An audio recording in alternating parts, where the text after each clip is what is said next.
Hello, and welcome to What is Innovation, the podcast that explores the reality of a word in danger of losing its meaning altogether.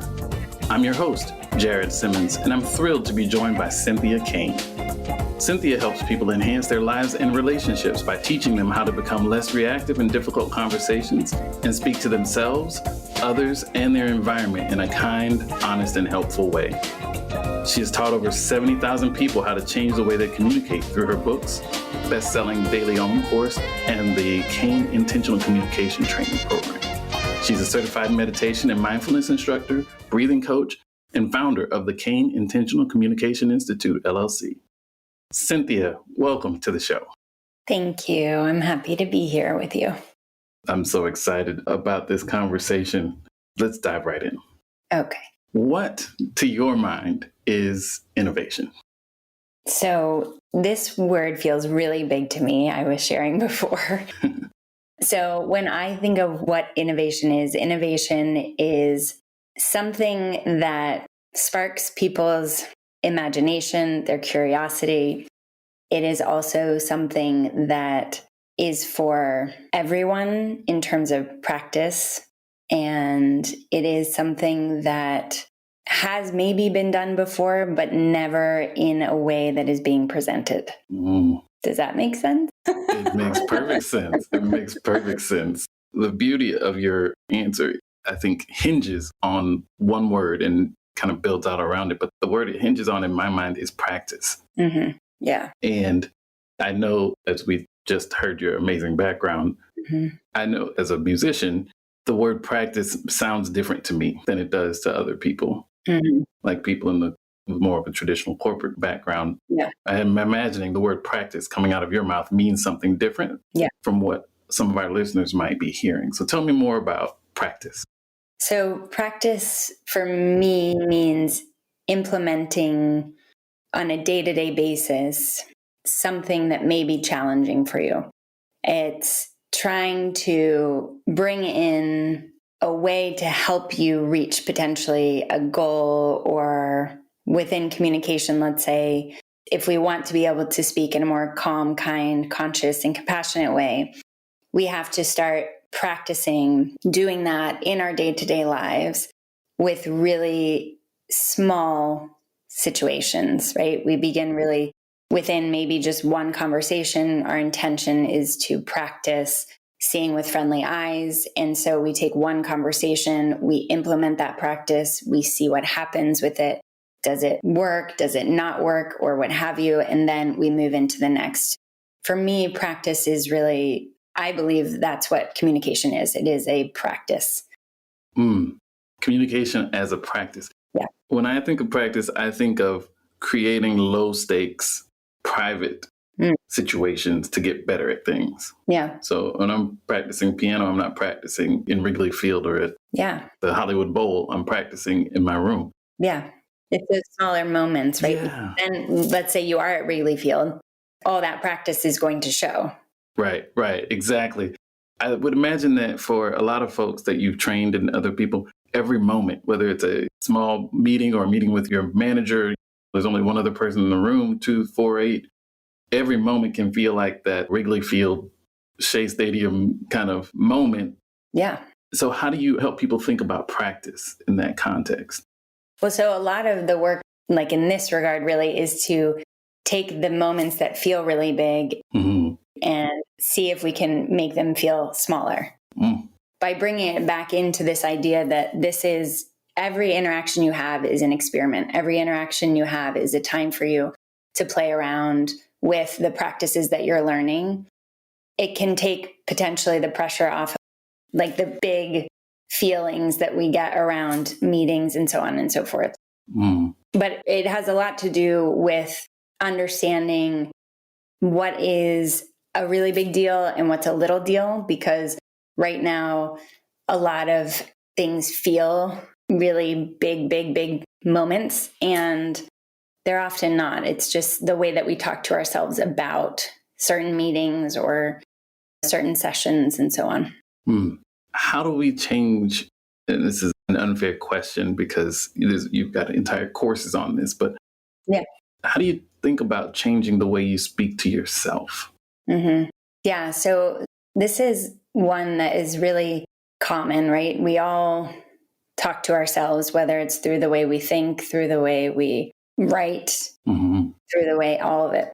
So we're always in constant contact with ourselves. And the way that we can begin to change it is when we start to pay attention to how we're speaking to ourselves. If we're speaking to ourselves in a way that creates more discomfort or more anxiety or more distraction or more fear or worry, then we are going to continue to play into that within our interactions.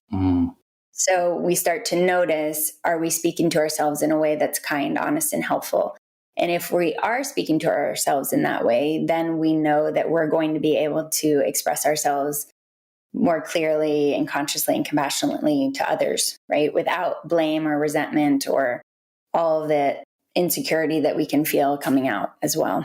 Oh, that makes so much sense. It sounds like awareness is the kind of the first step, becoming aware. It is, yeah. So we become aware of how the language we're using affects us, affects our emotions, affects our relationships. And then it's not so much, coming in with positive language. Right. But it's coming in and just noticing, oh, wow, I'm talking to myself in a way that's pretty hurtful right now. How can I talk to myself in a way that's kinder or more friendlier in this space? Right. Kind and friendly. Yeah. Those are words that we all aspire to kind of embody and feel in our day-to-day personal lives, but not words that come up in the office every day. Yeah. No. And so it is a practice, right? Because you have to really set aside time to cultivate that. It doesn't just happen because we want it to happen. Right.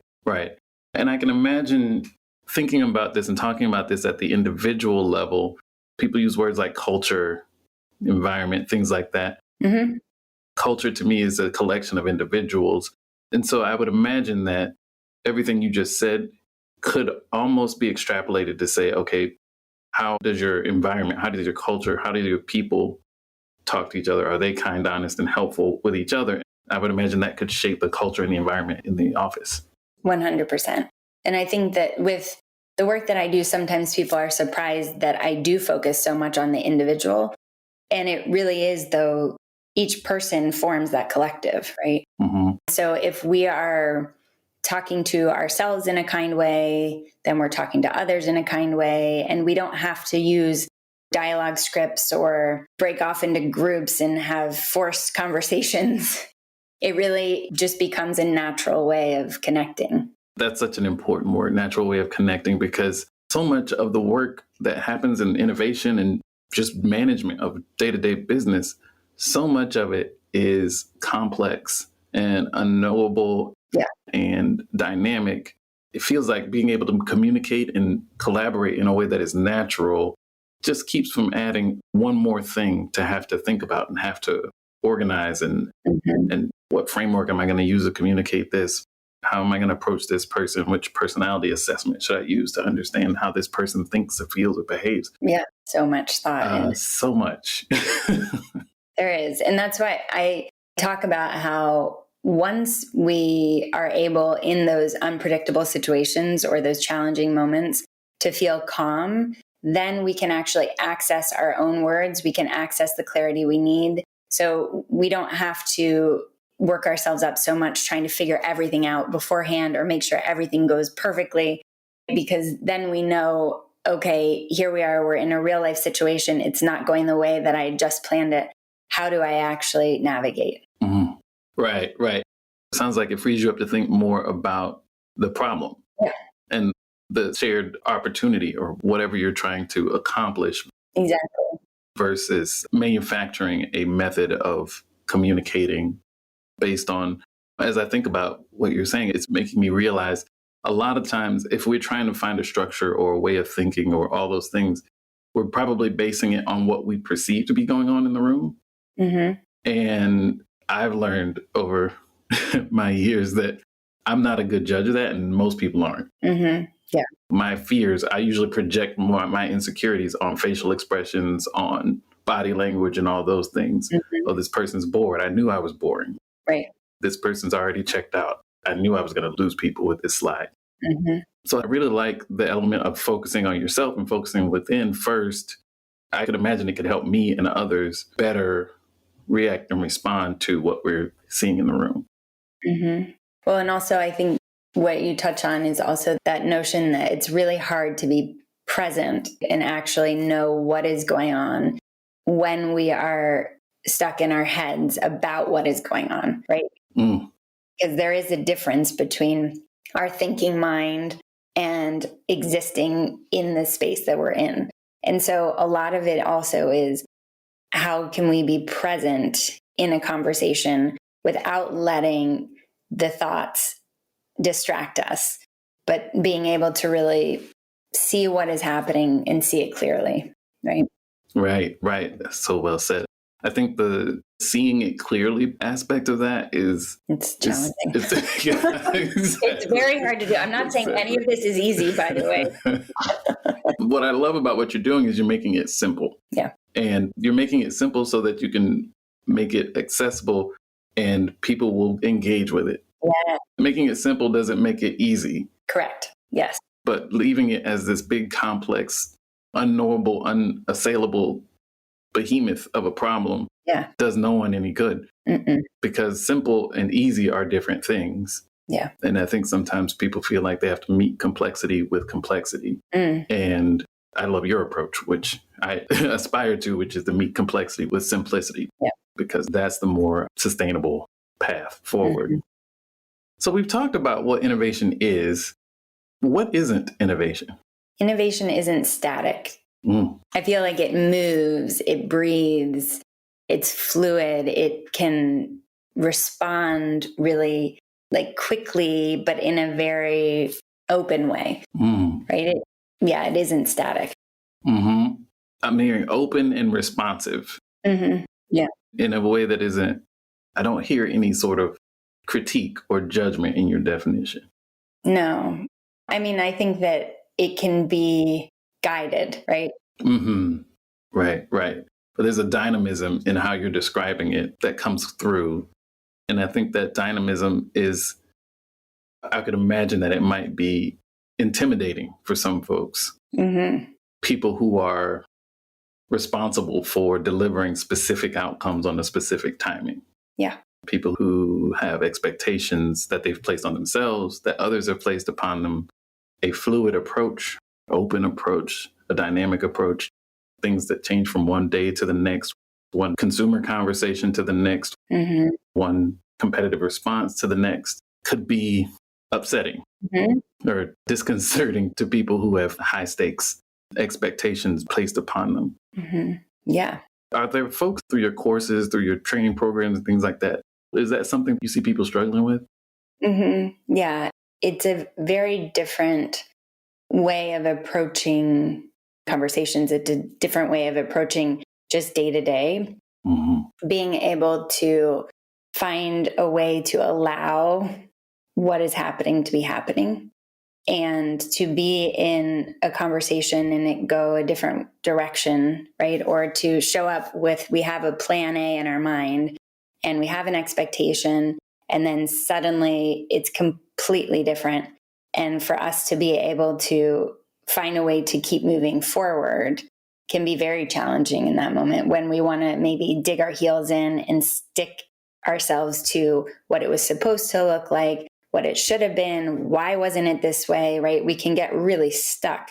Whereas if we open ourselves up more, if we're able to respond, or maybe just even kind of take this stance of the observer, which I talk about a lot, observing what is happening, then we get to stay in the clarity that we want to stay in so that we can navigate, right, and respond differently. But it's a challenge because it's not how we're wired. We're not necessarily wired to interact this way. If we're met with a challenge, that is a direct threat sometimes. And because of that, our defenses are up and we're ready to roll. And we have to do the opposite of what biologically we were created to do, basically. Right. The threats that we evolved to respond to were life or death. And those are not the ones we deal with on a day-to-day basis. No. Though it feels that way in our body now. 100%. I mean, it's everything. Exactly. Exactly. Everything. The concept of allowing is something that I think is really fascinating. I work with individuals and coaching and career and stuff, and then also the consulting things. Yeah. And I'm thinking about how this concept of allowing could be so important, not just for businesses trying to achieve goals, but also individuals trying to achieve career goals. Yeah. There's a lot of identity tied up in world of career management, and yes, it becomes part of who am I and why am I here on this planet? Yeah. Am I being valued as a human? Am I being valued as a contributor of my expertise? Mm-hmm. And that response, that sort of resistance to things not going the way you expect. Yeah. Like a certain need for control. I mean, we all have that. Sure. I think, though, when it comes to business or when it comes to career, that it feels tighter, a little tighter in terms of controlling situations. And it's harder to allow.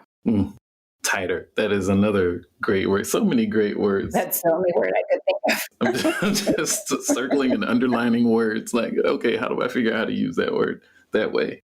That is a perfect description, because it's that whole concept of bracing for impact and the impact that has on your musculature, your physiology, versus remaining flexible and fluid and allowing. And I wonder how much suffering, for lack of a better word, I feel like people suffer a lot in their career decisions and their career management process. Yeah. And I wonder how much of that suffering is the resistance versus the allowing. Yeah. So you have an amazing career and have done incredible things.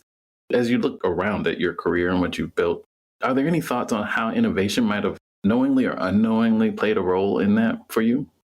I mean, I think it played a major, major role for me. Whether I knew it or I called it that or not, when I think about it, I think there was a period in my life where there was no innovation. I liken it to kind of doing the same thing that I had always done, not necessarily realizing that it wasn't helping me.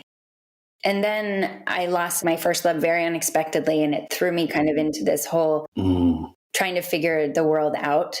And that, it really pushed me forward into this world, we'll call it, of innovation, meaning I could no longer be static. I really needed, in my way, to figure out a new way to live in the world and figure out. It had so much to do with communication for me. And once I learned certain practices, or for me, it was really the elements of right speech in Buddhism, I thought, how do I do this? Like, how do I actually speak in a kind, honest, and helpful way? And that one question created an experiment of trying to practice. And so when we get back to this idea that innovation is practice, that I really believe is what created where I am today. Because, I mean, when I look at it, it is because I started practicing that and writing about what I was practicing and seeing the benefits of it. And then I started sharing it with other people, and it started helping other people. And then it just became this ripple effect, and it all kind of grew from there. So I would say I am innovation. I love that. Love it. I've never thought of it before, but yes, like I am made up of a lot of it. That is such an amazing story. And thank you for sharing that. It really goes back to the elements of your definition around curiosity. Sounds like you were very curiosity led and curiosity driven in terms of exploring and trying to figure things out. Yeah. And it's a relatable experience, which also taps into the element that you said, that innovation is for everyone. Yeah. And that's something that is important, whether you're a CEO or an executive or you have a bakery or whomever you are, your employee, entrepreneur, whatever, innovation is for you and part of you. I think that's core to how we've survived on this planet as the fragile beings that we are. Yeah. And your story, I think, will help a lot of people connect to that in their own lives and their own goals and aspirations. So thanks for sharing that. Yeah. It's been an incredible conversation. Like I said, I'm just furiously making notes here, but Before I let you go, I want to ask if you have any specific advice that you'd offer to innovators. Well, I think that you pretty much nailed it when you said it really is for everyone in this sense. And I think it's more a matter of going where you're led.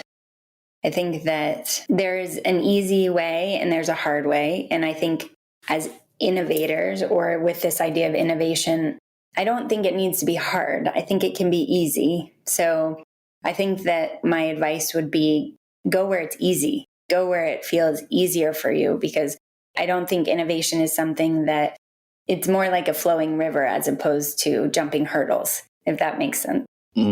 That would be what I would say. Oh, so great. Flowing river versus jumping hurdles. Go where it's easy. Yeah. Words I needed today and probably decades ago. So thank you so much for sharing that. Yeah. Tell us a bit about where we can hear more from you. It's been a great conversation. How can we learn and hear more from you, Cynthia? Yeah. So you can go to my website, cynthiakane.com. I also have a YouTube channel. You can check me out there. And I'm on Instagram at cykane1 as well. You can sign up for my newsletter. I have a 30-day pause challenge, which is kind of cool. Oh, that does sound cool. Yeah, to just learn different practices to be able to pause in difficult situations. And I have a new book that came out, The Pause Principle, How to Keep Your Cool in Tough Situations. So you can check that out. So you can find me. Just look for me. You're not hard to find. I love it. That's great. That's great. Cynthia Kane, author of The Pause Principle. Thank you so much for taking your time out to speak with us today. It's been a great conversation and hope we can stay in touch. Me too. Thank you. All right. Take care.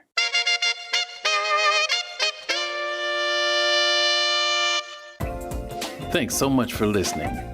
Please subscribe on your favorite podcast platform to get more insights from innovators across the world. You can also subscribe to our YouTube channel for additional content and conversation. I hope to see you there. Until next time, keep innovating, whatever that means.